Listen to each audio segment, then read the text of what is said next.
ఈరోజు ఈ కార్యక్రమానికి ముఖ్య అతిథిగా విచ్చేసిన స్థానిక శాసనసభ్యులు దేవుడు ప్రకాష్ అన్న గారికి, టీపీసీసీ ఉపాధ్యక్షుడు దుంపటి సాంబయ్య గారికి, మాజీ ఎమ్మెల్యే విశ్వనాథ్ గారికి, వేదిక విధంగా ప్రజాప్రతినిధులందరికీ కూడా, అదేవిధంగా గ్రామ పార్టీ అధ్యక్షులు అందరికీ కూడా కృతజ్ఞతలు తెలుపుకుంటూ, మీ అందరికీ గుర్తే ఒక సంవత్సరం కింద మనము ఇక్కడ మల్లారెడ్డి గారు అందరూ వచ్చి అన్న మనకి ఇక్కడ చాలా గ్రామాలు వీకున్నాము, రేవంత్ రెడ్డి గారి పాదయాత్ర మాకే ఇవ్వాలంటే మనందరం ఇక్కడ రేవంత్ రెడ్డి గారి పాదయాత్ర చేసాం. గుర్తుందమ్మా మీకు? రేవంత్ రెడ్డి గారు మీ ఊరికి వచ్చింది కదా, పుల్లిలోకి వెళ్ళి ఇట్లా రాయపర్తి మీకు ఇట్లా పరకాలు పోయినాం మనం.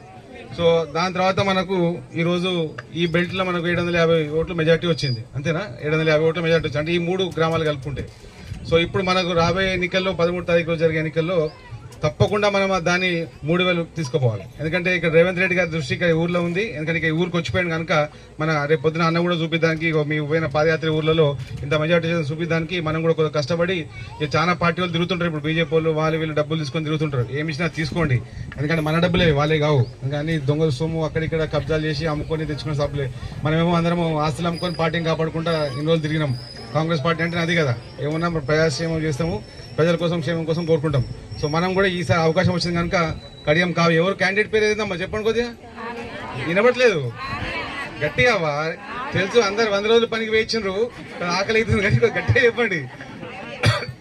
సో కావ్య గారిని గెలిపిస్తే ఇప్పుడు సామాన్య చెప్పినట్టు అక్కడ రాహుల్ గాంధీ గారు ప్రధానమంత్రి అవుతారు. తప్పకుండా మళ్ళా మనకు మంచి అవకాశాలు ఉంటాయి. ఆల్రెడీ ఇప్పుడు పెద్దలు ఎమ్మెల్యే గారు కూడా చెప్తారు మీకు, రాహుల్ గాంధీ గారు ప్రధానమంత్రి అయితే ఏమేమి మనకు చేస్తారో అవన్నీ మనం సమకూర్చుకొని తప్పకుండా కాంగ్రెస్ పార్టీని అత్యధిక మెజార్టీతో, మీరు కూడా కాంగ్రెస్ పార్టీని ఇంకా గట్టిగా చేయాలి. ఇంకా వేరే పార్టీ ఉండదు ఇక్కడ. ఇక బీజేపీ కానీ టీఆర్ఎస్ కానీ అసలు 10% ఓట్లు కూడా పడదు. అసలు యాక్చువల్లీ ఏం పడద్దు, వాళ్ళు ఏం చేయలేదు మనకు. అయినా కూడా అవకాశం వస్తే మొత్తం ఏం జీరో చేసుకుని వాళ్ళని బయటికి పంపించాలి. ఇంకా రేపు పొద్దున మళ్ళీ మనకు లోకల్ బాడీ ఎలక్షన్స్ ఉన్నాయి.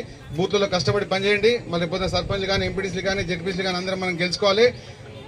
మీరు ఎవరైతే కష్టపడతారో తప్పకుండా ఎమ్మెల్యే గారి దృష్టిలో ఉంటారు. మనం అందరం కూడా కలిసి పని చేసుకుని ఈ ప్రాంతాన్ని అభివృద్ధి చేసుకుందామని చెప్పి కోరుకుంటూ ఈ అవకాశం ఇచ్చిన మీ అందరికీ కూడా ధన్యవాదాలు చెప్తున్నాను. జై కాంగ్రెస్! కడియం కావ్య గారికి, కడియం కావ్య గారికి.